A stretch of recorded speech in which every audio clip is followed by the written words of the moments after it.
Apakah kesadaran seseorang terhadap kondisi mentalnya benar-benar membawa individu pada pemulihan atau justru memperkuat batas-batas sosial yang mengklasifikasikan siapa yang layak dan tidak layak diterima dalam masyarakat?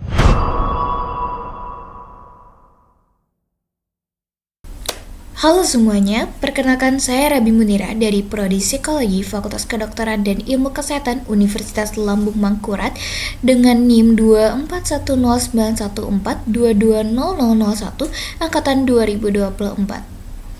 Di abad modern ini, di tengah maraknya seruan mengenai pentingnya menjaga kesehatan mental, mencintai diri sendiri, saling peduli terhadap kesehatan psikologis orang lain, banyak individu yang justru mempertanyakan kualitas diri mereka sendiri saat menyadari dirinya mengalami gangguan mental. Perasaan akan merepotkan orang lain, rendah diri, hingga kecemasan akan penolakan sosial memunculkan dilema. Apakah kesadaran seseorang terhadap kondisi mentalnya benar-benar membawa individu pada pemulihan atau justru memperkuat batas-batas sosial yang mengklasifikasikan siapa yang layak dan tidak layak diterima dalam masyarakat?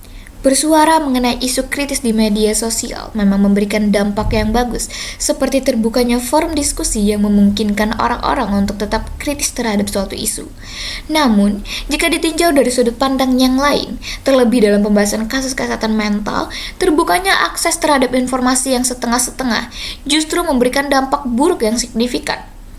Meski ada komentar positif dalam forum diskusi, komentar negatif mengenai penderita gangguan mental juga kerap muncul.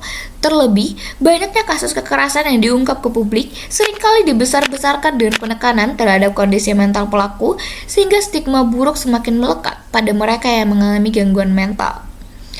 Menurut Barker, dalam ulasan Gulliver dan teman-temannya, pada tahun 2010, persepsi terhadap stigma merupakan salah satu faktor pribadi yang dapat menghambat seseorang dalam mengakses layanan kesehatan mental.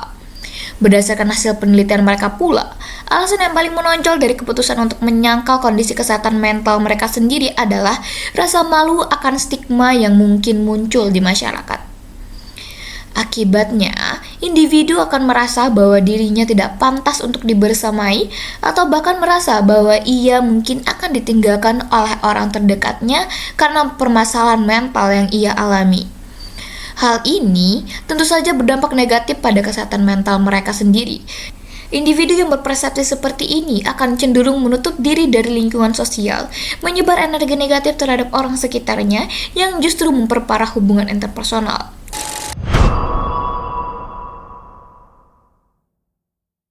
Pada tahap selanjutnya, penyangkalan seringkali dianggap sebagai jalan keluar sementara untuk menghindari kenyataan. Banyak individu yang menyangkal bahwa diri mereka mengalami gangguan mental dan lebih memilih untuk membiarkannya pulih dengan sendirinya dan meremehkan gejala yang mereka alami. Padahal, penyangkalan ini justru memicu rasa kesepian yang semakin dalam yang jika dibiarkan berlarut justru dapat membuat seseorang kehilangan kendali akan dirinya sendiri. Bukan hanya itu, pada akhirnya seseorang juga akan mempertanyakan tentang eksistensi dirinya sendiri di mata orang lain, karena ia sendiri kehilangan rasa percaya dan penghargaan terhadap dirinya sendiri.